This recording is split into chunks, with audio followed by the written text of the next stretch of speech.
नमस्ते दर्शकवृन्द, स्वागत छ तपाईको आफ्नै च्यानल जिल रिड्समा।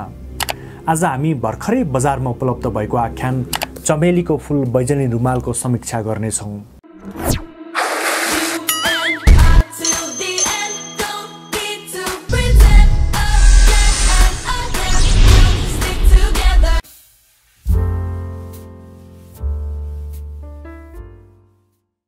यो पुस्तक सुबिन भट्टराईको 7औं कृति हो।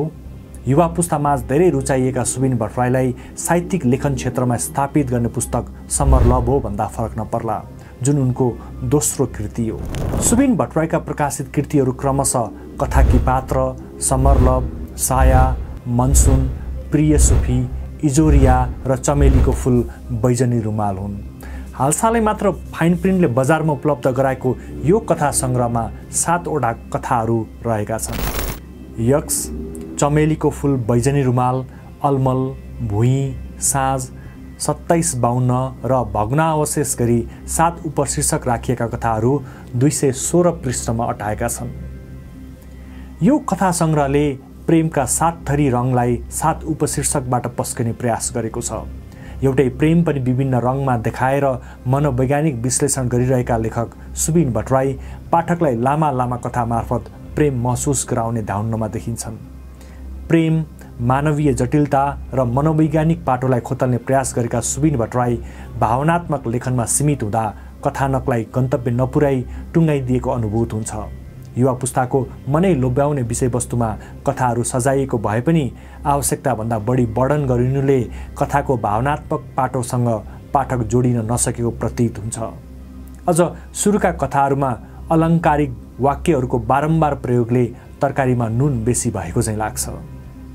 पहिलो कथा यक्समा एकजना प्रेमी आफ्नो पूर्व प्रेमिका यक्सको बिहेमा गएको छ। त्यहाँ उसले बेहुलाको पूर्व प्रेमिका जेडसँग भेटघाट हुन्छ र गफगाफ पनि। यही प्रेम कहानी अगाडि बढ्दै जाँदा यक्सको पोलिसिस्टिक ओभरी सिन्ड्रोम PCOS का कारण सम्बन्धमा शारीरिक दूरी बढाउँदै जाने र बिहेको प्रस्तावलाई स्वीकार नगर्ने मानसिक जटिलतालाई प्रस्तुत गर्छ।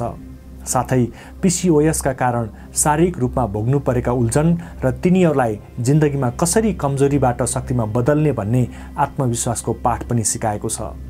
म पात्रको प्रेमिका यक्ससँग विवाह बन्धनमा बाँधिएको केटो वाई र वाईकी पूर्व प्रेमिका जेड बीचको प्रेम सम्बन्ध र विवाहलाई विश्लेषण गरिएको यस कथा आधुनिक प्रेम सम्बन्ध र यसको जटिलता देखाउँदै हरेक प्रेमी प्रेमिकालाई खुसी रहने बाटो पहिलाउन समेत प्रेरित गरेको छ। दोस्रो कथा चमेलीको फूल बैजनी रुमाल समलैङ्गिक सम्बन्धको कथा हो। यसमा चमेलीको फूलले गौरीका र शिरीषाको अव्यक्त सम्बन्धको माधुर्यता र पवित्रतालाई बुझाउँछ भने बैजनी रुमालले उनीहरूको सम्बन्धको विवस्था र जटिलतालाई सङ्केत गर्दछ। सार्वजनिक रूपमा गौरीका र शिरीषाले आफ्नो सम्बन्ध लुकाएका भए पनि बैजनी रुमाल उनीहरूलाई जोड्ने एउटा सेतु बन्न पुगेको छ। यही रुमालले उनीहरूलाई बारम्बार कोजी मम सेन्टरसम्म पुर्याउँछ। हाई स्कुलकी साथी नमिताको प्रसङ्गले शिरीषा लेस्बियन भएको पाठकलाई प्रष्ट हुन्छ। विवाहित शिरीषा त्यही नमिताको जस्तो स्पर्श पाउन गौरीकासँग आकर्षित भएको देखिन्छ। तर कथाको अन्त्यमा पतिसँग सम्भोगमा लीन भएको प्रसङ्गले शरीर पतिसँग भए पनि मानसिक रूपमा उनी गौरीकासँग सहभाव गरिरहेको स्पष्ट हुन्छ। तेस्रो कथा अलमलले एकदमै उदण्ड विद्यार्थी बोगटी र उसको शिक्षिका बीचको जटिल सम्बन्धका बारेमा पर्दाफास गरेको छ। होस्टेलमा बस्दा अरूको सामान चोर्ने, चुरोड खाने बोगटी एक दिन चोरीको झुटो आरोप लागेपछि कसरी शिक्षिकाले बोगटीलाई बचाउँछिन् र आफ्नै छोरीले प्रेमी भनेर चिनाएको केटो अरू कोही नभई त्यही बोगटी हुँदा कसरी वातावरण सम्हाल्छिन् भन्नेमा कथा केन्द्रित छ। यस कथामा शिक्षिका नामसँग परेको अलमल बोगटीसँग छोरीको सम्बन्ध ठिक रहला कि नरहला भन्ने मानसिक र भावनात्मक अलमलमा कथा बुनिएको छ। चौथो कथा भुइँमा हर्षवीर थापा र उनका नाति नितेशको आध्यात्मिक प्रेम सम्बन्ध देख्न पाइन्छ। छोराले छोडेर गएपछि नाति नितेशलाई हुर्काएका हर्षवीरले नातिको भविष्य उज्जवल होस् भनी उसलाई विदेश पठाउन राजी हुन्छन्। कथाले आफ्नो भुइँ अर्थात् आफ्नो आधार, आफ्नो माटो, आफ्नो देश अनि परिवारबाट टाढिनुको पीडा र बाध्यतालाई दर्शाउँछ। कथामा नातिले हर्षवीरको चस्मा बनाइदिएको प्रसङ्गले उसमा हजुरबुबाले नैतिकताको जग पनि राम्रोसँग बसालिदिएको प्रष्ट हुन्छ। पाँचौं कथा साँझ मुख्य पात्र साँझको अठोट र परिश्रमको कथा हो। बुबा सोमनाथ र आमा जमुनाको कोखबाट जन्म लिएकी साँझ एमआरकेएच सिन्ड्रोमको शिकार भएपछि समाज र परिवारबाट टाढिन पुग्छिन्, जसको फलस्वरूप उनले घर छाड्ने निर्णय गर्छिन्। एमआरकेएच सिन्ड्रोमका कारण बच्चा कहिल्यै पाउन नसक्ने भएपछि उनी नचाहँदै आफूभन्दा निकै बुढो व्यक्तिसँग विवाह गर्नुपर्ने बाध्यताका कारण उनी भागेर काठमाडौँ आउँछिन्। त्यसपछि आफ्नो कमजोरीलाई एकातिर थाती राखेर उनले लोकसेवाको परीक्षा दिई अधिकृत बन्छिन्। जिन्दगीमा कहिले बिहे नगर्ने र आफूले भविष्यमा बच्चा एडप्सन गर्ने साहसिक निर्णयले उनलाई आत्मविश्वासी र वीर नारी पात्रको रूपमा चित्रण गरिएको छ भने उनको प्रगतिशील विचारधारालाई पनि एउटा प्रेरणाको रूपमा देखाइएको छ। छैटौं कथा 2752 चारजना साथीहरू यात्रामा निस्कँदा घटेको घटना हो। यात्रामा म पात्र सिमरन र उनका 3 सहयात्री प्रेरणा, डिकी र तपस्वी हुन्छन्। उनीहरू सवार i10 कारलाई 2752 नम्बरको साइन बाइकले बाटो छेक्छ र पछि बाइक दुर्घटना हुन्छ। तत्समयमा उनीहरूको कारमा ढुङ्गाले लागेर सिसा फुट्छ। मनोहरले चलाइरहेको उक्त बाइकमा उसकी छोरी पनि हुन्छे। गाडीमा कसले ढुङ्गा हानेको भन्ने प्रश्नको जवाफ खोजिरहेका सिमरन र उनका साथीहरू अन्ततः मनोहर र उसकी छोरीको कारुणिक दुर्घटना पश्चात छोरीले ढुङ्गा हानेको र हावाको झोकाले बाइकले नियन्त्रण गुमाएको तथ्यसहित कथाले बिट मार्छ। सातौं र अन्तिम कथा भग्नावशेष। न्युयोर्कको कोलम्बिया विश्वविद्यालयबाट विद्या बारिडी सकेर काठमाडौँ फर्किएका एक युवाले बाल्यकालका प्रिय छिमेकी वाग्ले अङ्कल र उहाँको परिवारसँग सम्बन्ध टुटेको पीडालाई प्रस्तुत गरेको छ।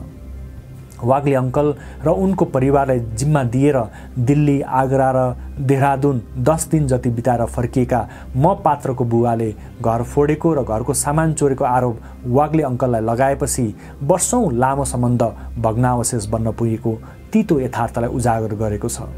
अहम, अपरिपक्वता र शङ्काले जस्तोसुकै बलियो सम्बन्धलाई पनि भग्नावशेष बनाउन सक्छ भन्ने यथार्थ पस्किँदै सुबिन भट्टराईले कथाहरूको सिलसिलालाई पूर्ण विराम लगाउँछन्।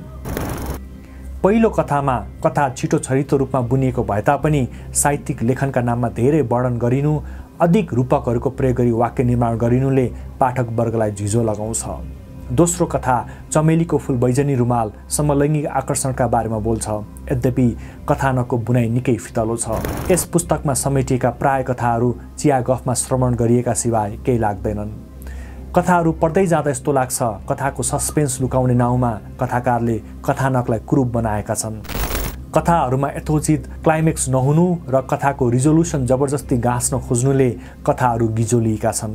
सातौं पुस्तकका रूपमा सुबिन भट्टराईले बजारमा ल्याएको यो पुस्तक कथानकका दृष्टिले पहिलो आख्यान सातौं आख्यानभन्दा अब्बल प्रस्तुत हुन्छ। लेखनीमा सुधार ल्याएका भए पनि आवश्यकताभन्दा बढी वर्णन पस्किनाले पाठकलाई तितो अनुभूति पक्कै हुन्छ। मानवीय मनोविज्ञान र प्रेम सम्बन्धको जटिलतालाई प्रस्तुत गरिरहँदा कथाले पाठकलाई भावनात्मक रूपमा डोराउनु पर्ने यथार्थलाई लेखकले बिर्सिएका छन्। अझ असामान्य प्रेम सम्बन्धहरूलाई कथाका रूपमा उपन्यासीकरण गर्न खोज्दा कथाको लम्बाइ र गहिराई बीच असन्तुलन भएको हेक्का समेत राखेका छैनन् लेखकले। कथा सङ्ग्रह चमेलीको फूल बैजनी रुमाल शीर्षकले सम्पूर्ण कथाका रङहरूलाई समेट्न नसकेको कुरा कथाहरू पढिसक्दा थाहा हुन्छ। लेखनमा एक्सपेरिमेन्टेसन गरेका सुबिन भट्टराईले कथा लेखन गर्दा सिनेमाको पर्दाभन्दा आफ्ना पाठकको मानसिक रुचिको पर्दालाई प्रधानता दिए लेखनी अझ माझिएको पढ्न पाउने थिए पाठकवर्गले। यद्यपि कथा सङ्ग्रहमा जुन विषयमा कथाहरू उठान गरिएको छ ती सबै यथार्थ झल्काउने र युवा वर्गलाई रुचिकर लाग्ने विषयवस्तु नै रहेका छन्। कथाहरू पढिसक्दा कथाको रिजोल्युसन वा डेनुमोले पाठकलाई तृप्त पार्नै सक्दैन। साथै कथाको क्लाइमेक्स भनिसक्दा पनि लेखकले कलम दौडाइरहनुले कथामा भर्बोसिटीको प्रयोग गरी पाना मात्र भर्न लेखक उद्धत रहेको भान पर्छ। त्यसैले मेरो व्यक्तिगत मूल्याङ्कनका आधारमा यस कथा सङ्ग्रह चमेलीको फूल बैजनी रुमाललाई रेटिङ गर्नु परे म 5 मा 2 दिन चाहन्छु। दर्शकवृन्द, तपाईलाई पुस्तक सम्बन्धी चर्चा, परिचर्चा र रिभ्यू मनपर्छ भने यो च्यानललाई लाइक तथा सब्स्क्राइब गर्न नबिर्सनुहोला। साथै तपाईलाई मन परेको कुनै पुस्तक भए मलाई पढ्न सुझाव दिन पनि सक्नुहुनेछ। The only thing in life that has meaning are the things you gotta work for, believe me. Taking into your hands a plan your own hands can land your own brand. And damn, I feel like no one takes accountability. They want the credibility, convincingly unwilling to put in the fucking hours it takes to get some power. Don't be fucking sour.